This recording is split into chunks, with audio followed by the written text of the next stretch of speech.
कलकत्ता में training doctor की जिस तरीके से रेप के बाद हत्या होती है, तो इस मामले को पूरे देश के लोग ये जानना चाहते थे कि आखिरकार ट्रेनिंग डॉक्टर के साथ हुआ क्या था। मामला हाईकोर्ट पहुंचता है और सुप्रीम कोर्ट भी इस मामले को स्वतः ही संज्ञान लेती है। अब पश्चिम बंगाल की ये जो सरकार होती है, उनसे सवाल जवाब किए जाते हैं। उनसे पूछा जाता है कि ये लाश आपको सबसे पहले कब मिलती है। समय बताया जाता है कि सुबह 6 बजे मिलती है। फिर पूछा जाता है कि घर वालों को तुमने 3 घंटे तक इंतज़ार क्यों करवाया। साथ ही पूछा जाता है कि पोस्टमार्टम रिपोर्ट कब हुई थी। पोस्टमार्टम के बाद उन्होंने पूछा कि तुम्हें जो लड़की है उसकी लाश को घर वालों को कब सौंपा। बताते हैं कि रात के 8:30 बजे के पास सौंपा। फिर पूछा जाता है कि एफआईआर कब दर्ज हुई, तो बताते हैं कि 11:45 पर उसी रात। यानी कि ऐसा दावा किया जा रहा था कि ये भारत के इतिहास का पहला ऐसा केस है। शायद और किसी केस के बारे में ऐसी कोई जानकारी मिल ही नहीं है कि किसी भी घटना में पोस्टमार्टम पहले होता है और उसके बाद फिर एफआईआर बाद में दर्ज कराई जाती है। जबकि एक सही रास्ता, जो एक सही ट्रैक जो है, वो इस तरीके से होता है कि किसी की लाश मिलती है, फिर उसके बाद एफआईआर लिखी जाती है, पंचनामा भरा जाता है। पंचनामा भरने के बाद फिर पोस्टमार्टम के लिए लाश जाती है। उसके बाद वो घर वालों को सपोर्ट दिया जाता है। यानी कि यहाँ सब कुछ उल्टा फुल्टा हो जाता है। अब कहीं ना कहीं जो पश्चिम बंगाल की जो पुलिस होती है, उस पर सवाल या निशान पर लगाना तो जाहिर सी बात होती है, क्योंकि इस बीच में सीबीआई पर भी बहुत ज़्यादा प्रेशर बन जाता है, दबाव बन जाता है कि इस घटनाक्रम में असली वजह क्या है और क्यों उस ट्रेनिंग डॉक्टर की हत्या हुई थी और क्यों नहीं हुई थी। कई सवाल उस आरोपी से पूछे भी जाते हैं। इस बीच में कई ऑडियो क्लिप भी वायरल होते हैं। किसी ऑडियो क्लिप के वायरल होने के बाद उसका ट्रांसलेशन करने के बाद बताया जाता है कि उस जगह 5 डॉक्टर होते हैं। कोई कहता है कि 7 डॉक्टर होते हैं, तो कभी 12 डॉक्टरों का जिक्र होता है। अलग अलग ऑडियो क्लिप, शायद ऐसा तो नहीं कहीं कि इस मामले को गुमराह करने की कोशिश की जा रही हो, इस मामले को दूसरे ट्रैक पर ले जाने की कोशिश की जा रही हो। लेकिन हम एक बार फिर से इस मामले को समझने की कोशिश करते हैं कि आखिरकार जब से इस घटनाक्रम की शुरुआत हुई और आज तक हुआ क्या है और आगे क्या होने की संभावना है। क्योंकि 22 अगस्त 2024 को सीबीआई इस मामले की रिपोर्ट भी सौंपेगी कि उन्होंने अब तक अपना क्या क्या इस मामले में कार्रवाई की है। नमस्कार, स्वागत है आपका हमारे चैनल पर। आज की जो सच्ची घटना मैं आपको सुनाने जा रही हूँ, ये सच्ची घटना है पश्चिम बंगाल की राजधानी कलकत्ता की। कलकत्ता के आरजीकर मेडिकल कॉलेज हॉस्पिटल में 9 अगस्त 2024 की सुबह लगभग 6 बजे के आसपास का ये मामला है।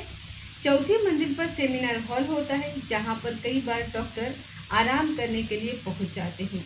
ऐसे ही यहाँ पर एक चेस्ट मेडिसिन डिपार्टमेंट की जो पोस्ट ग्रेजुएट सेकेंड ईयर की स्टूडेंट होती है, वो वहाँ पर आराम करने के लिए गई हुई थी। रात के लगभग 2 बजे के आसपास का वक्त था, वो आराम करने गई थी। सुबह एक डॉक्टर उन्हें जगाने के लिए गया कि अब दिन निकल आया है, अब आप जाग जाओ। जैसे ही डॉक्टर वहाँ पर जाता है, जाने के बाद दरवाज़ा खोला जाता है तो पता चलता है कि ट्रेनिंग डॉक्टर सोई हुई है। जिस तरीके से अक्सर लोग सो जाते हैं तो फिर वो अपने चेहरे पर, अपने माथे पर हाथ रख लेते हैं। कुछ इसी तरह से वो इसी अंदाज में वो ट्रेनिंग डॉक्टर का हाथ रखा हुआ था। वो डॉक्टर दूर से देखता है और देखने के बाद वापस वो लौट करके चला आता है। उसे कुछ नहीं पता था कि यहाँ पर रात क्या हुआ है और क्या नहीं हुआ है।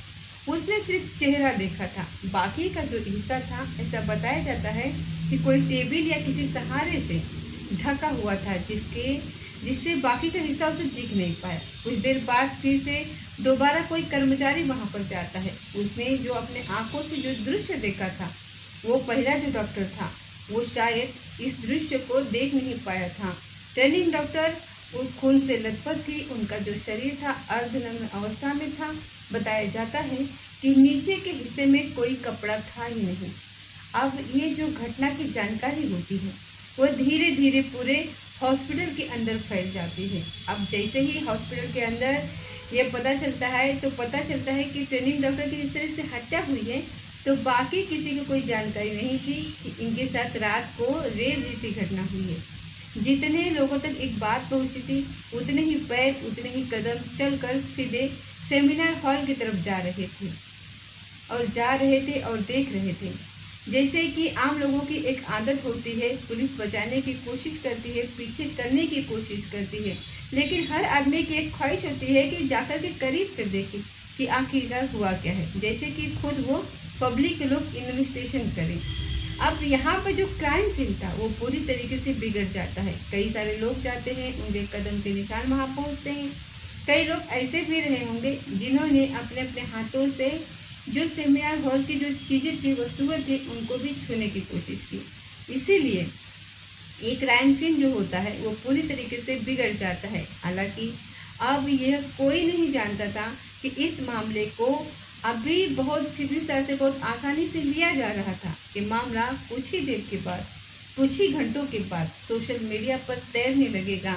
अब इलेक्ट्रॉनिक मीडिया, प्रिंट मीडिया, हर तरीके की जो मीडिया होती है, चाहे देश की हो चाहे विदेश की मीडिया हो, जो भी इस मुद्दे पे चर्चा कर रहा था, कोई नहीं जानता था। यही वजह है कि इस मामले की सूचना दी जाती है प्रिंसिपल को, और प्रिंसिपल ने भी इस मामले को इतनी गंभीरता से नहीं लिया।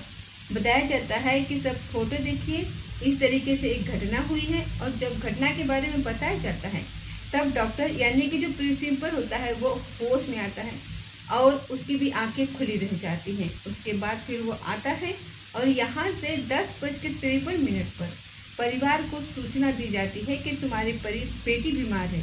अब परिवार के जो लोग थे वो बड़े सपकाए हुए थे, सख्ते में आ गए और वो सोचने पर मजबूर हो गए कि रात 11 बजे तो बातचीत हुई थी, सब कुछ ठीक था, हॉस्पिटल के अंदर है, वो बीमार कैसे हो सकती है।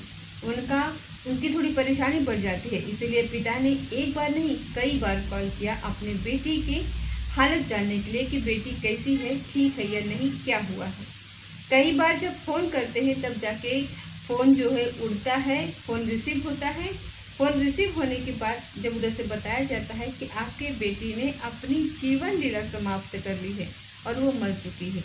परिवार वालों को ये बहुत ज़्यादा आश्चर्य में डालने वाली बात थी। उसके माता पिता जो आसपास के लोग थे वो सीधा दौड़ते हुए हॉस्पिटल पहुंचते हैं और वहां जाकर देखते हैं कि अपने बेटी को मिलने की कोशिश करते हैं, लेकिन 3 घंटे तक उनको इंतज़ार करवाया जाता है और माँ बाप अपने बेटी से ही नहीं मिल पा रहे थे।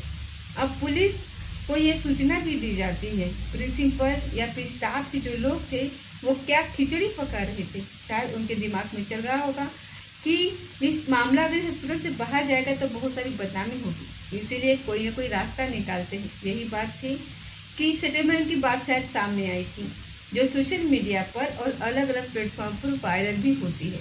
लेकिन परिवार वालों को बेटी से बहुत बेहतरीन मोहब्बत होती है। यही कारण है कि उन्होंने इस बेटी के मिलने वाले मुआवजे को भी ठुकरा दिया था।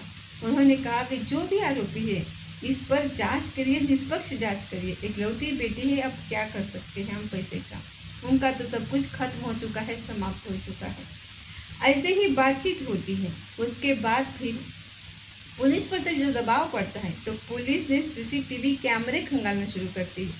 अब सीसीटीवी कैमरे खंगाला गया तो पता चलता है कि उस सेमिनार हॉल के बिल्डिंग के इर्द गिर्द चारों तरफ 2, 4, 5, 6 लोग थे जो आ रहे थे और जा रहे थे। तभी पुलिस को लगा कि इस मामले की जांच करनी चाहिए और ये मामला पश्चिम बंगाल के सरकार तक पहुंच जाता है। एसआईटी गठन कर दी जाती है और देखा जाता है कि जो यहाँ पर पुलिस वाले हैं उनकी एसआईटी की टीम पहुंचती और जाकर देखती है तो लाश के पास से उन्हें एक ऐसा वस्तु मिलती है जो ब्लूटूथ होती है, जो अक्सर लोग मोबाइल में लगा करके गाने या फिर बातचीत करते हैं या सुनते हैं।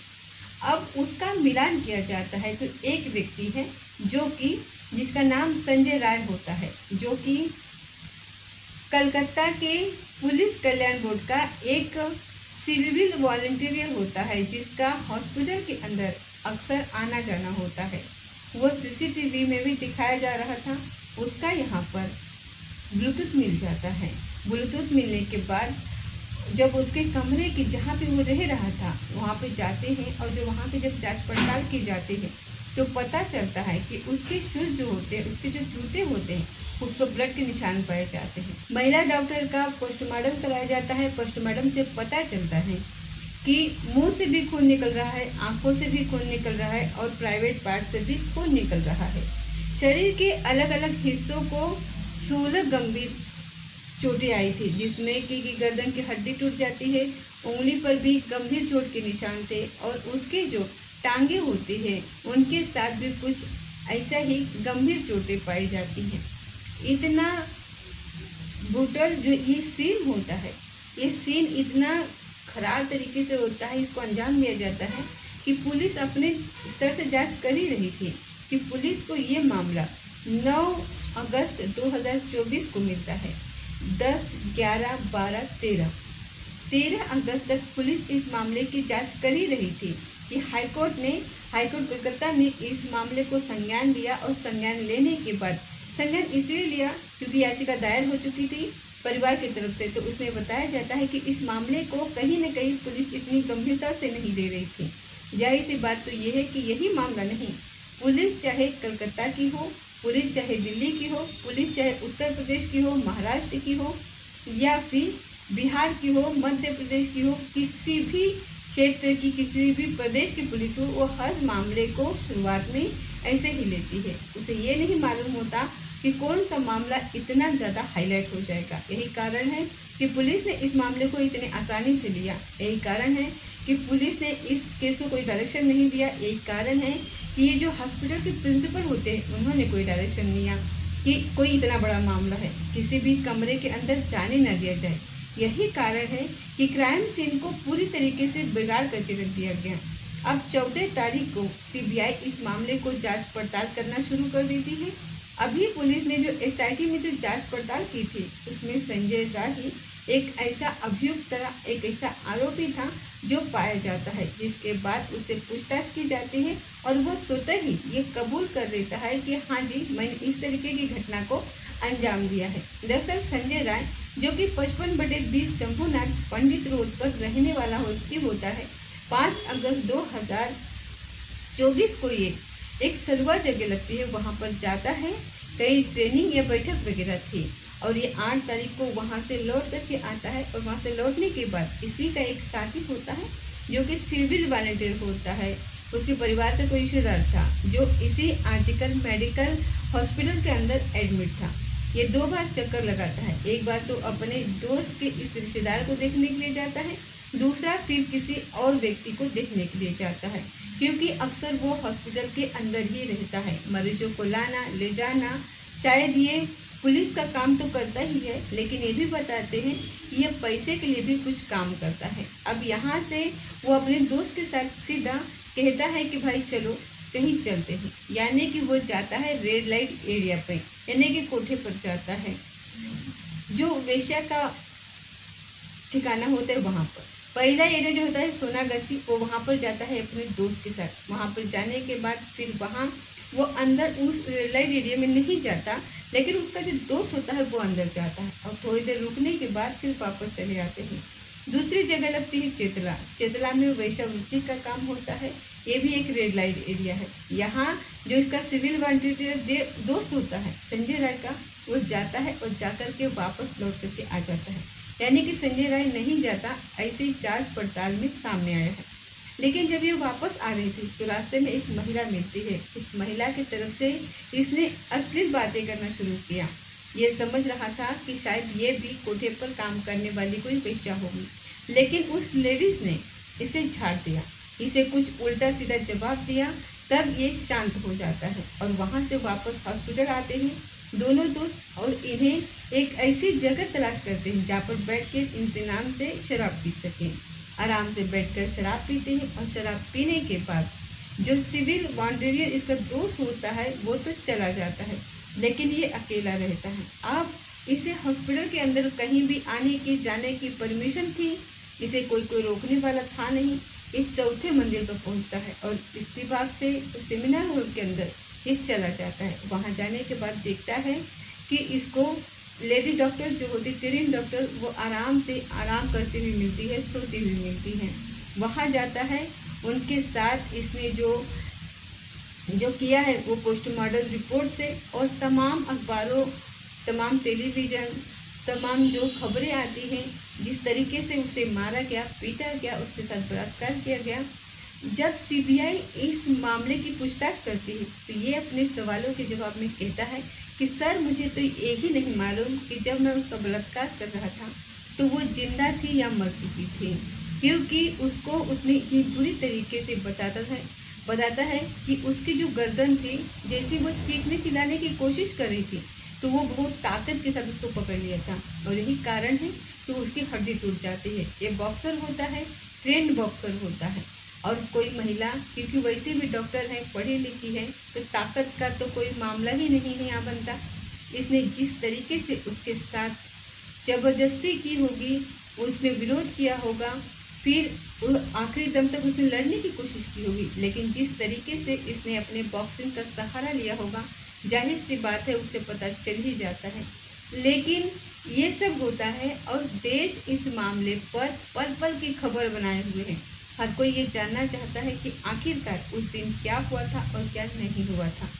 पहले तो इस मामले को हाई कोर्ट ने संज्ञान लिया एक याचिका के माध्यम से, फिर इसे सुप्रीम कोर्ट ने संज्ञान ले लिया और संज्ञान लेने के बाद ये जानना चाहा कि आखिरकार पुलिस ने क्या जांच पड़ताल की है। हालांकि 22 अगस्त 2024 को सीबीआई को अपनी रिपोर्ट देनी है कि उसने अब तक क्या क्या किया है, लेकिन जब सवालों के घेरे में पश्चिम बंगाल की सरकार होती है तो वहाँ उनके जो वकील होते हैं उनसे सवाल किया जाता है कि लाश मिली कब थी। 6 बजे लाश मिली थी। अच्छा, तो फिर पोस्टमार्टम कब कराया गया था? तो बताया जाता है कि पोस्टमार्टम 2 से 4 बजे के आसपास कराई जाती है, उसके आसपास ही पोस्टमार्टम होता है। फिर सवाल ये भी किया जाता है कि जब माँ और पापा, उसके पिता अपनी बेटी से मिलने के लिए आते हैं तो 3 घंटे तक उन्हें क्यों बिठा कर रखा? क्या मंशा थी? क्या मंशा थी कि आपने क्यों, जो प्रिंसिपल साहब होते हैं उन्होंने अगर नैतिकता के आधार पर इस्तीफा दे दिया था तो फिर उन्हें इंचार्ज देने की ज़रूरत क्या थी? जब इस तरीके के सवाल किए जाते हैं, साथ ही ये पूछा जाता है कि तुमने परिवार को उनकी बेटी कब सौंपी, यानी कि जो पोस्टमार्टम हो जाता है उसके लाश को आपने कब सौंपा? तो उसने बताते हैं कि 8:30 बजे के आसपास सौंपा था। तो फिर एफआईआर कब दर्ज करवाई? तो एफआईआर के बारे में बताया जाता है कि 11 बज के उसी रात, यानी कि 9 अगस्त 2024 की रात 11:45 पर एफआईआर दर्ज करवाई। पहले उन्होंने एक साधारण सी एफआईआर दर्ज कर ली थी, ऐसा उन्होंने दावा किया है, लेकिन जो मुख्य एफआईआर थी वो पोस्टमार्टम रिपोर्ट होने के बाद दर्ज की जाती है। यहीं पर कहीं न कहीं पश्चिम बंगाल की सरकार जो है, पश्चिम बंगाल की जो पुलिस होती है, पश्चिम बंगाल की जो भी एसआईटी की गठन होती है, उस पे सवाल उठने लाजमी होते हैं कि ये ऐसा दावा किया जाता है कि संभवतः भारत के इतिहास में एक पहला ऐसा मैटर है जिसमें लाश मिलती है, पोस्टमार्टम रिपोर्ट होता है, उसके बाद एफआईआर दर्ज होती है, जबकि इसके उलट होता है। एफआईआर पहले होती है, पंचनामा भरा जाता है, फिर जाके पोस्टमार्टम होता है, लेकिन यहाँ सब उलट पुलट हो रहा था। कोई नहीं जानता था कि मामला इतना ज़्यादा हाईलाइट हो जाएगा। सीबीआई इस मामले की जांच पड़ताल कर ही रही थी। 14 तारीख को मामला लिया था, 15, 16, 17, 18, 19, 20, 21, आज जो तारीख है 21 अगस्त है और जो आज मैं इस कहानी को सुना रही हूँ। लेकिन सीबीआई ने इस मामले को 8 दिन में जो अपनी जांच पड़ताल की है, वो 2 ही लोग उसके रडार पर है। पहला मुख्य आरोपी संजय राय, जिससे लगातार पूछताछ की जा रही है, क्योंकि उसने स्वतः ही स्वीकार कर लिया है कि उसने इस घटनाक्रम को अंजाम दिया है। दूसरा जो संजीव दोष होते हैं, जो इस आर्जिकल मेडिकल के प्रिंसिपल होते हैं, जिन्होंने नैतिकता के आधार पर बताते हैं कि इस्तीफा दे दिया था, लेकिन उन्होंने नैतिकता पब्लिकली की संपत्ति हासिल करने के लिए की थी। जबकि जब मामला हुआ था तो उस लड़की से उसके पास आने में कम से कम 2-2.5 घंटे का समय वो खुद लेते हैं, फिर पुलिस तक सूचना देने के लिए कई घंटे लेते हैं। साथ ही कहीं न कहीं ऐसा लग रहा था कि कोई इस मामले को दबाना चाहता है। यही कारण है कि जो जूनियर होते हैं उन पर कहीं न कहीं प्रेशर था, दबाव था, और यही कारण था कि पुलिस तक ये सूचना टाइम से नहीं पहुंच पाती है। और हालांकि अभी सीबीआई जांच कर रही है और जांच के बाद जो भी निकलेगा तो जाहिर सी बात है कि जिसमें 90% जांच तो एसआईटी कर चुकी थी, कोलकाता की पुलिस कर चुकी थी, वही जांच है। बाकी 10% जो जांच बाकी है वो सीबीआई ने की है। वो 22 अगस्त 2024 को सबके सामने आ जाएगा। साथ ही पोलोग्राफी टेस्ट कराने की बात आई है संजय राय की। पोलोग्राफी कराने का मतलब यही है कि जो उसने अभी तक बोला है वो क्या सच है, कितना झूठ है क्या नहीं है, इसके बारे में भी बात चल रही है। लेकिन अगर हम अगली बात करें तो सीसीटीवी कैमरे में जो जाते हुए दिखाई देते हैं तो वो एक ही व्यक्ति जाते हुए दिखाई देता है, संजय राय, और वही निकलता हुआ भी दिखाई देता है। और इसके अलावा और कोई सीसीटीवी कैमरे में है भी नहीं। अब ऐसी स्थिति में तो ये पता चलता है कि इस पूरे मामले में संजय राय हैं। लेकिन जिस तरीके से सीमन की बात आती है, 151 mg सीएम मिला है, उसमें एक से ज़्यादा के भी लोग हो सकते हैं। साथ ही जो कुछ ऑडियो क्लिप है जो वायरल हो रही हैं, जिसमें बताया जाता है कि 4 डॉक्टर एक महिला साथ खाना खाते हैं, शायद उसके बाद फिर ट्रेनिंग डॉक्टर के साथ मारपीट करते हैं बहुत बुरी तरीके से, और जो नशे की हालत में होता है संजय राय, उसको अंदर जाने दिया जाता है कि तुम जाकर अंदर कुछ भी करो। और ये जब कहानी और फिर दूसरी कहानी आती है सामने कि 7 डॉक्टर थे और उस ऑडियो क्लिप के बारे में आता है।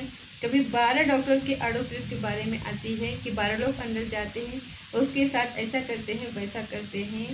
लिखने वाले ने बाकायदा सीबीआई को टैग भी किया है कि इस मामले में जो चल रहा है इसकी भी आप जांच पड़ताल कीजिए, इसकी भी आप देखिए कि आखिरकार होता क्या है। अब ऐसी स्थिति में ये जो पूरा किस्सा, पूरी जो कहानी है, पूरी जो ट्रेनिंग डॉक्टर के साथ जो मामला हुआ है, हमें एक मामला साल 2008 में हुआ था उत्तर प्रदेश के गौतम बुद्ध नगर में। आरुषि हत्याकांड आपको याद होगा। पुलिस ने किस तरीके से शुरुआत में इस मामले को बड़ी गंभीरता से नहीं लिया था, जैसे कि एक साइंटिफिक तरीके से इस मामले की जांच करनी चाहिए थी, जिस तरीके से एक एक सबूत को जुटाना चाहिए था। तो उत्तर प्रदेश पुलिस ने आरुषि हत्याकांड में इस मामले की जांच पड़ताल नहीं की थी और ये मामला बहुत तेजी के साथ उन दिनों हाईलाइट हो जाता है, जैसे कि आज ट्रेनिंग डॉक्टर के साथ हो रहा है। इसके बाद ये मामला सीबीआई को सौंप दिया जाता है। सीबीआई इस मामले की जांच पड़ताल करती है। अब जांच पड़ताल करने के बाद कभी तो लगता है कि माता पिता इस लड़की की हत्या की थी और कभी ये लगता है कि किसी और ने हत्या की है। लेकिन ये मामला आज भी कहीं न कहीं पहेली बना हुआ है, अंशुल जैसा दिखाई दे रहा है जिस तरीके से है। अब आगे भविष्य में क्या होगा, कहीं ऐसा तो नहीं कि ये जो पूरा जो मामला है ट्रेनिंग डॉक्टर का, कि कहीं आरुषि हत्याकांड की तरफ तो नहीं जा रहा। कहीं पता तो चलेगा कि हाँ संजय राय है, उसके साथ कितने लोग थे, कितने नहीं थे, कितने ने इस घटनाक्रम को अंजाम दिया, कौन कौन इसके पीछे थे, क्या चीज़ थी जिसे छुपाने की कोशिश की जा रही थी, क्या भेद था प्रिंसिपल का, क्या भय था बाकी डॉक्टरों का, कितने सारे इसमें राज है, क्या वो सामने आ पाएंगे या फिर नहीं आ पाएंगे। जिस तरीके से ये मामला चल रहा है, जिस तरीके से सीबीआई और पुलिस ने जांच की है, आरुषि हत्याकांड की ये याद दिलाता है। और बाकी इनकी पुलिस के जो और सीबीआई के जो अपने प्लान है कि आखिरकार सही जगह पर पहुंच जाएंगे कि नहीं पहुंच जाएंगे, कुछ कहा नहीं जा सकता। दोस्तों, मिलते हैं अगले किसी सच्चे घटना के साथ। तब तक आप सुरक्षित रहिए और अपना ख्याल रखिए। जय हिंद, जय भारत।